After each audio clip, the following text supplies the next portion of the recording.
Let's draw this one together.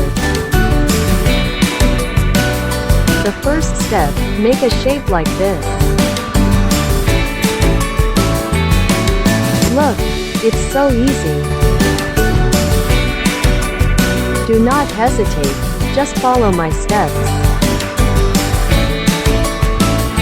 We just have to connect these lines and curves. Isn't it very easy?